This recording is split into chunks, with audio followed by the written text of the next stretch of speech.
Well, guys, welcome back to Finding Traction. I've got a special guest today on the show, somebody that is going to talk about lessons learned from relapse.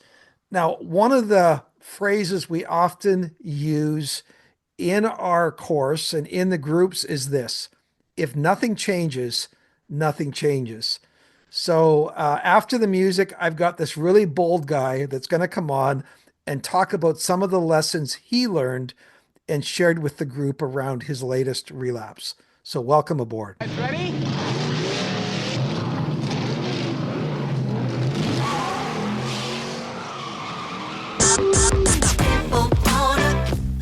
When it comes to porn, are you stuck, spinning out, or slipping backwards in your life? If so, then welcome to the Finding Traction podcast, a show dedicated to those who are looking to gain recovery momentum away from porn and toward the life and relationships they have always hoped for. Now, here's your host, Vern Tomke.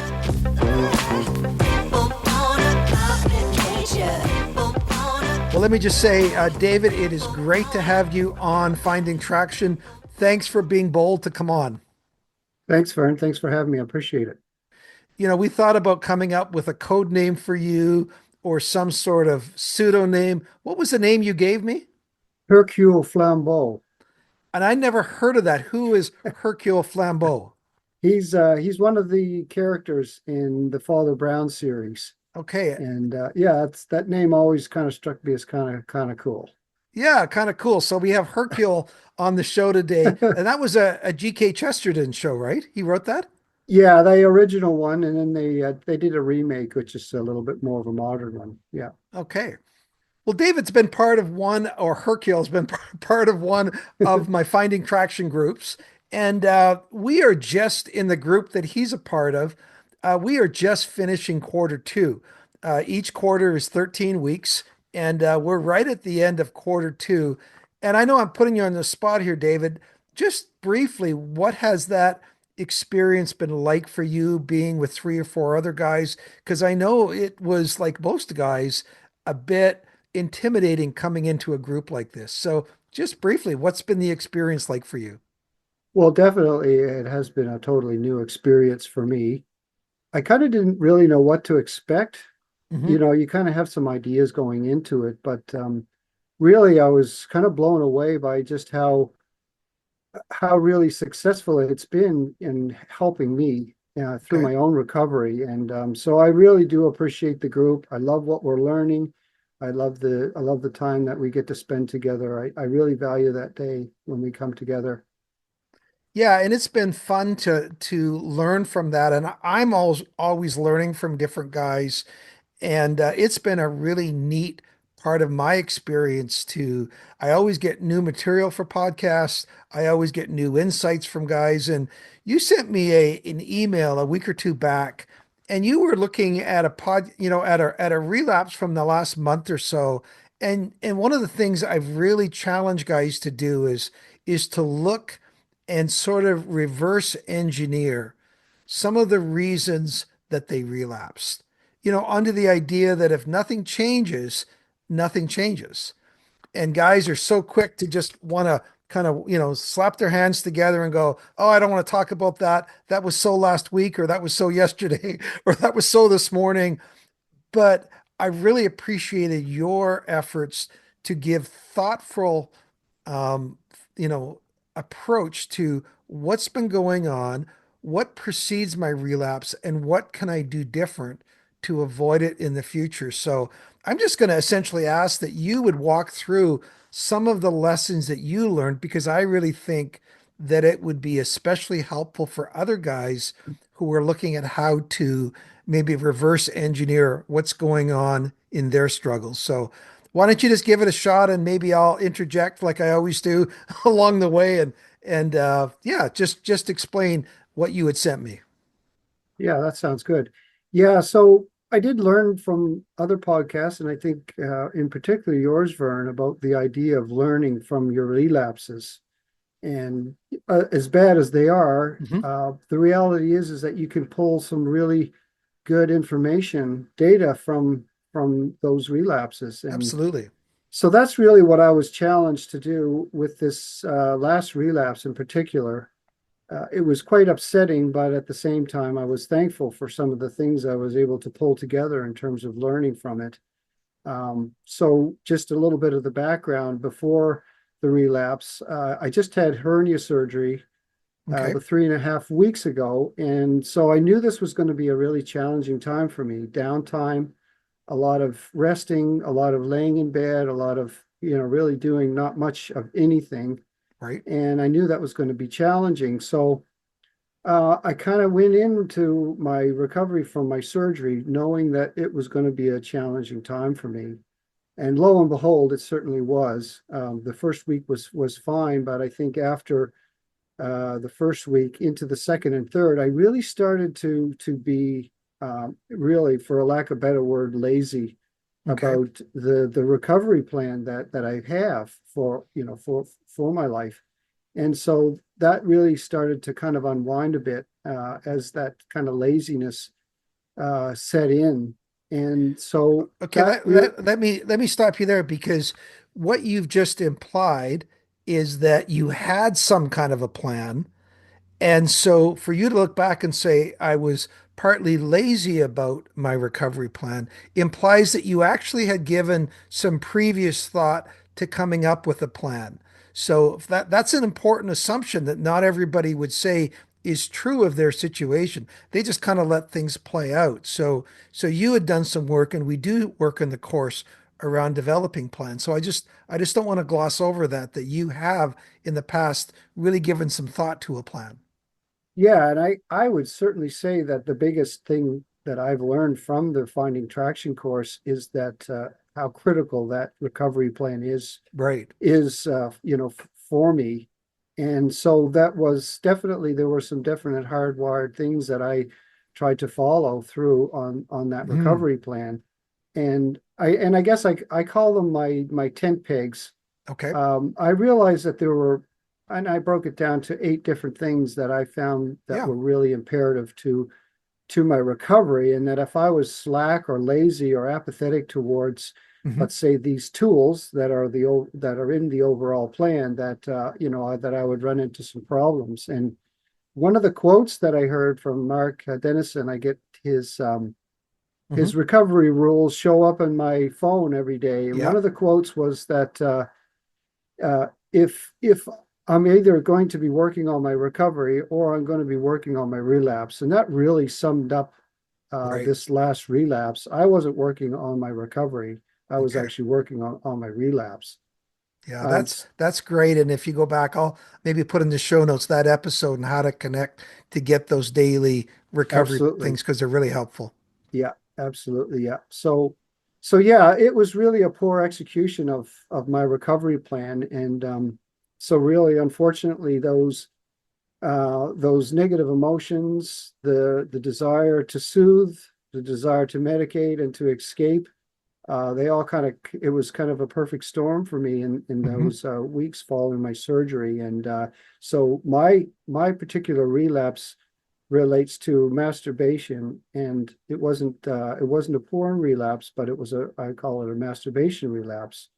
And so And that's but what something you have previously defined as something that is outside, is a red zone for you because of everything that involves. Is that correct? Yeah, that's right. And I think if you look at it, when I look over the past 45 plus years of my life, masturbation, fantasy, and that sort of area has been the Achilles heel of my life. That Okay. really has been my sexual brokenness really stems from that. And I think out of that came the pornography addiction. So really it Okay. was the masturbation is really that part of my recovery that is really quite essential. Okay, well Um, let's begin then to walk through these 8 areas because I think they've been really helpful as I've gone through them. So number one was yeah, number one was edging.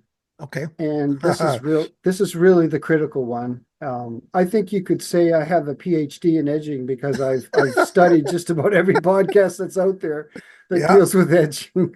Okay. So like I said, these are do's and don'ts, and they're really, like I say, they're the tent pegs that hold my recovery plan into the ground, and Okay. it holds it together. So, and absolutely, and I break it down into a internal edging, which has got to do with thoughts in my mind, Hmm. or external edging, which is self-arousal. Okay. And like I say, this is the gateway for me. If this isn't handled properly, it's a gateway to a full relapse. So what I do is I say I forbid thoughts of any kind of self-pleasure, Okay. thoughts of sex of any kind, fantasy, past sexual experiences. Those thoughts are absolutely forbidden. So Hmm. it's crucial and essential for me to stop, those thoughts from forming in my mind. Right. Also forbidding touching, causing friction when Hmm. random cravings or arousals that occur that might be brought on by a sexual dream that I had in the night, or just a craving or a trigger that I've experienced through the day, and I'm taking that into my sleep time. And then the last is just forbidding using any kind of objects whatsoever to heighten that sexual arousal. Okay. So that's really the edging aspect of things. Yeah, and that is one of our, I think that's lesson five that we really talk about. Edging is not your friend. And you're discovering that edging is the thing that begins to groom yourself. And it's interesting that's your starting point. And that's often one of the biggest um, points that people start realizing, oh my goodness, it's the edging which really sets me up to not be successful. Absolutely, yeah. Yeah. All right, So number two. we go on to it's called connection, or what you would refer to as muscular connection. There we go. Yeah, you've been listening. Yeah, it Okay. yeah, it's a connection that's critical for me in my recovery plan. This is probably one of the most important tools in my recovery plan because and then this is something that I'm learning to do. This is something that obviously it's going to grow and it's going to continue to grow, I believe. But I'm taking baby steps at this point. But I just realized the value of connecting with others under that vulnerable state that happens when craving sets in, or after being triggered. And it's just so imperative for me that I reach out to my group Hmm. when that craving sets in after I've been triggered. And this has to happen before the edging really takes root. That's Right. really the critical time where I need to make that connection. Otherwise, once that edging and it go happens and I go down that road, it's by far too late at that Got point. it.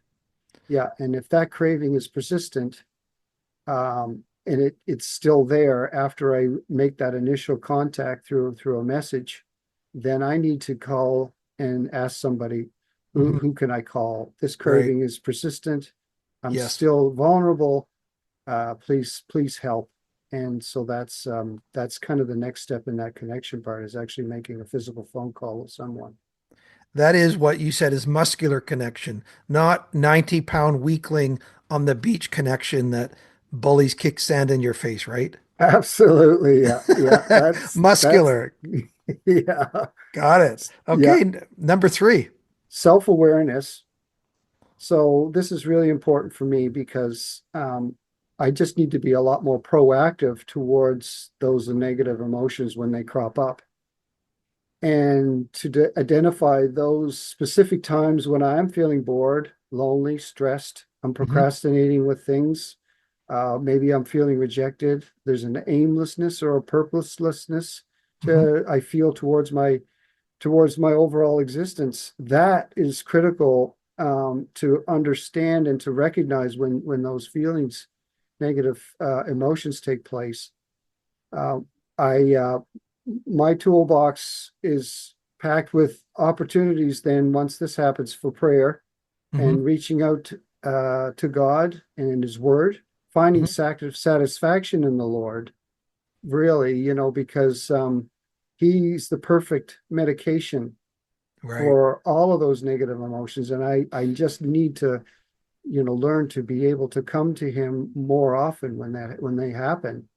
And just putting on that full armor of God to protect my soul from harm and from destruction. I mean, you really see that in the book of Psalms, don't you? Where David is bringing the whole palette of his emotions, positive and negative, to God. There's nothing in David's emotional feeling wheel, so to Yeah, speak, that he's not bringing to God. yeah. Yeah, that's huge. Okay, well, number four is one of my things I love to talk about, and you've got an interesting take here, and that number four is all about sleep. So, tell me how this plays out for you. Yeah, I call this my sleep patterns. And what I recognized in my recovery is the necessity of getting up earlier in the morning. Okay. Nothing crazy, but I set myself to getting up every morning at 6:30. Okay. What does that And do? well, usually I have to start off with an alarm, but after a while, my Hmm. body's used to getting up that early. Okay. I just find that this sleeping pattern of getting up earlier accomplishes two things. It really sets the stage of obedience for the rest of the day, because sleeping in really does leave me kind of with that lazy feeling. Hmm. And I'm Okay. oftentimes feeling apathetic towards my uh, other parts of my recovery plan. So Hmm. it really does leave me in a poor mental state. So sleeping in is just not as nice as it sounds. It's not really great for me. All right. And the second part of that sleep pattern is it gives me a better sleep the following night as I feel tired at bedtime, and it helps me through those sleepless Hmm. moments in the middle of the night. Especially as I get older, I'm more apt to wake up in the middle of the night. So because you So got up earlier, it's now a longer amount of time. So when nighttime comes along, it's more likely that you're drowsy when the evening comes up because you've gotten up at that set time, yeah, exactly. And it's good. It's really important that when I get to bed, I fall asleep, right? because if I'm laying in bed trying to get to sleep and fighting that, that's oftentimes when I turn to edging and self-arousal. So Okay. that sleeping pattern's important. All righty. Number five. These are my dailies, I call Hmm. them, or daily Okay. disciplines. So really it's learning to be more consistent and intentional with my time with God and his word each morning through reading, prayer, and meditation. Okay. And really it boils down to expecting to hear and receive from God each day. And that's really where the journal comes in, because you're able to receive something from the Lord each day. So that's really important. And then I try and listen to a recovery podcast at least one a day, and Okay. that's usually after the time that I spend with the Lord. Okay. And another part of the dailies is for me no news until after 12 p.m. All right. And I find that that's really helpful, because I just find news kind of dullens my mind quite a bit. Hmm. And also the endless scrolling through YouTube. And that's just something that I really like. I was avoiding that quite a bit, but during this post surgery, I just found myself on YouTube Shorts quite a Okay. bit. Right. Scroll, scroll, scroll, and because I was a bit bored and I didn't feel motivated to do anything else. So Hmm. that's mindless scrolling and news focus. It just leaves me empty, and there's always that risk of being triggered by some of that content in there as well. So Right. I really have to be careful with those things. and Okay. and like we've talked about before, I don't use Instagram, I don't use Facebook, I Mhm. don't use Twitter or Snapchat or any of that stuff, because they're just too dangerous for How do me. you stay connected, David? The world is passing you by. There's all sorts of intriguing information that you are not up to date on. Oh my. It just That's right. it's it feels so good when I'm not immersed in Oh, that. yeah, I'm on a bit of a 2-week news fast, and me and my wife have been talking about it. And it's like, this is actually this has actually not been a bad thing. So Yeah. I think when I come back to it, we do have an election coming up and a few things. I think I'm going to have a bit of a different relationship to it. But sometimes you have to take a break to re-examine your relationship. And I love Yeah. that idea of even on a daily basis, just saying, yeah, I want to, up until noon, I got things to do. Yeah. I want to be productive. I want to focus. And so, yeah. Okay, we're up to number six. This has to do with partly your group, but what you're learning as well. Yeah, and like in that lazy state of mind, I wasn't really taking the finding traction course that we've been doing weekly Hmm. very seriously as I had been previously. So really, that's for me making sure that each week's recovery lesson is viewed Hmm. and maybe gone twice over if need be, Hmm. and questions completed fully. Because really it's important because I am part of a group that I get as much as I can out of these courses, not just for me, but Hmm. for the other guys, right? I need to be better prepared to share with the group all of what God is teaching me in my recovery. And so I just don't want to wing it. And Right. I really need to spend good quality time making sure that I draw everything out of each lesson each week. And just to clarify, these are not 2 hour lessons.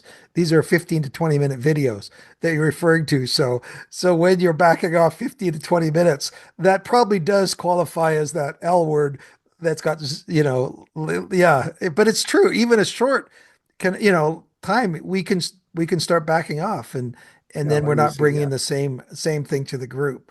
Okay, number seven you've got, I find really interesting. It's about the number of days. So I'd love to get what you've learned on this, and I think it will be really an intriguing idea to people. So go ahead on seven. Yeah, this is what I call the metrics. And this was an old recovery method that I used to do when I was trying to do recovery on my own, which I found absolutely impossible. But what Hmm. I would do is really get into start counting the number of days between relapses, Okay. and so this is something that's just really not helpful to my recovery at all. Okay. And so I need to stop counting the number of days that I'm sober. Why is that?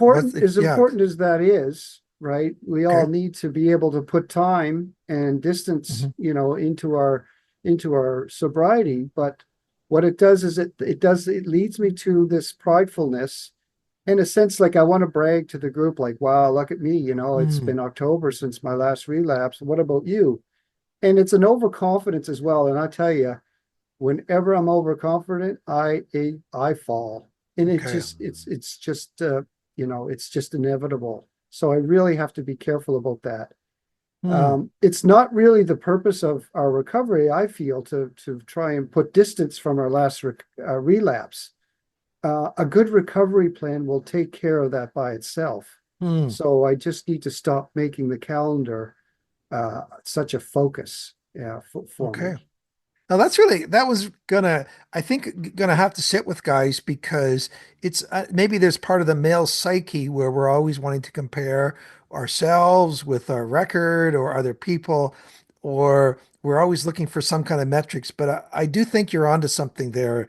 I love the idea that a good recovery plan will take care of itself, and really Yeah. all we should be looking at is today, anyways, Yes, right? today is the day and Yeah. that we have, and we don't have tomorrow or Yeah. yesterday's gone. So that's our focus is exactly is the day today. Okay.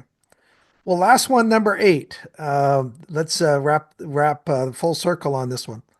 Yeah, this is the eighth one. I call this honesty. Okay. And this is really what I need to do as far as understanding, and this kind of gets back to, like you said, the relapse aspect of things. I just really need to consider when I have an external, if I'm relapsing externally, if I'm practicing self-arousal, um, for me, this is not just edging. It's really about a full relapse for me. Okay. This again was another old recovery method that never worked and still doesn't work. I would play around with relapse, self-arousal, but never having climax or a full Mhm. release.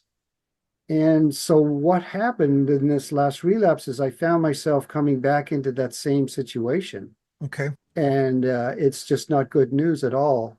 So, like I say, this is an old recovery method, heightening that arousal, but without the release. And so the honesty comes in the fact that I just need to be more honest to myself and realizing, like, hey, if I'm practicing this behavior, this is a relapse to me, even though I don't have a release or not. That Mhm. shouldn't that shouldn't determine whether I'm in the red or not. So this is Yeah, something that I had to learn. I'm Yeah. thinking that anything that we start with the word, well, technically, is probably not going to end well. Like if somebody says, with all due respect, usually that's you don't want to hear what comes after it. So if somebody says, well, technically, that wasn't orgasm, or technically, I didn't look at porn, or you're just going, okay, we're back down to playing stupid with ourselves and really not being honest. And I think what you're really, which ironically is the very first lesson in the Finding Traction course, which is about what? Honesty Yeah, and right on. humility. Yeah. So it's not surprising that you came full circle back to number one. Dave, you have been bold on doing this. I know that one of the cool things, and people vicariously are going to be able to learn from you, which is one of the cool things in groups because people are constantly learning from each other's revelations, learning sometimes from each other's mistakes Yeah. and that's vicarious learning I used to tell my kids. So I want to just say a huge shout, thank you for your courage to do this. It really is something that I know will, other guys will be able to leverage vicariously as well. So we're hugely indebted to you. Thank you, Vern. I just again appreciate so much your course, and you're just an awesome coach. And I just really value the time we spend together and the things that I'm learning. It's just been amazing. Cool. Well, I want to end on something that you've been doing for fun. So this is the bonus part of the podcast. If you're still listening, um, you have been doing a really some fun things recently that with AI. And just tell us a little bit about what you're doing, and then we're going to give an example of. So tell me a little bit of the things you've been diving into. Well, my son-in-law, several months ago, he showed me this website Okay. that you can actually generate a song through AI. Okay. And I was a little apprehensive at first. I just didn't think that this would be something that I would get any value from. But there's a free version, Hmm. and I've just been trying the free version of this AI song generator program. Okay. And it's what I've mostly been doing, although I've written a few songs. You can put the lyrics into the program and it'll generate the type of music and genre and mood and beats per second that you want. Okay. And so it's quite unique in that way. And where I found real value in this particular program is that I've been putting scripture in as my lyrics, and it's Right. generating the music for me. You have to tweak the scripture a little bit, Yep. just so that it flows well as in a song. Sure. Even if the lyrics don't rhyme, it just doesn't seem to matter. And so I've Right. I've gone and done Isaiah 6. I've done songs in Revelation. I've done Psalm 77, Psalm 1, Okay. Psalm 23. Yeah, it has helped me connect to God's word in a way that I never realized that it would be possible. I really love it. And I've also got a playlist that I put together of all these Oh songs my. that I've done. Well, last podcast that I did, I kind of, was it was a bit of more of a faith podcast in terms of my application and some of my go-tos. And one of the things I shared on that podcast was this liturgy, for those dealing with a destructive desire. So And good, yeah. so you listened to that, and you sent me last week. You took that liturgy and you played around with it, didn't do a lot of tweaking. You put it through your song generator. And we're going to end today with that full liturgy. It's like 3.5 minutes long. It's not really long. The liturgy that I was referring to, we're going to add it to your song generator, and you sent me the song back, and I don't know what's up with copyright, or if this is will eventually be taken off the podcast, but for now you have Hmm. access to this amazing song from this liturgy. So let's end with that. David, once again, a huge thank you for coming on the show.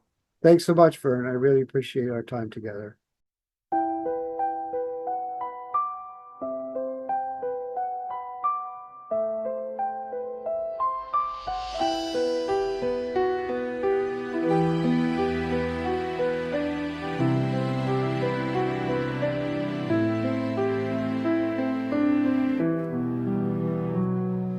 Jesus, here I am again, desiring this thing again. If I were to indulge in it, would war against my own heart and the hearts of those I love. Oh Christ, let my life be thine. Take my desires and let them be subsumed in still greater desire for you, until there remains no room for these lesser cravings within. In this moment that I might choose to indulge a fleeting hunger, or I might choose to love you more. Faced with this temptation, I would rather choose you. But Lord Jesus, I am so weak. So be my strength, oh God. I am selfish, unmake me now, and refashion my desires according to the better designs of your love. Given the choice of shame or glory, let me choose what is glorious.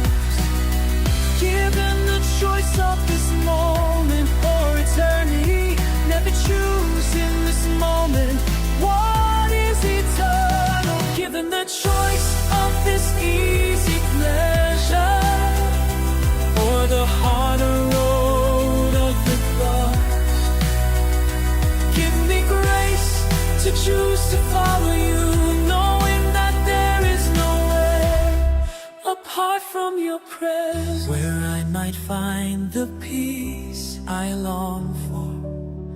There is no lasting satisfaction apart from your reclamation of my heart.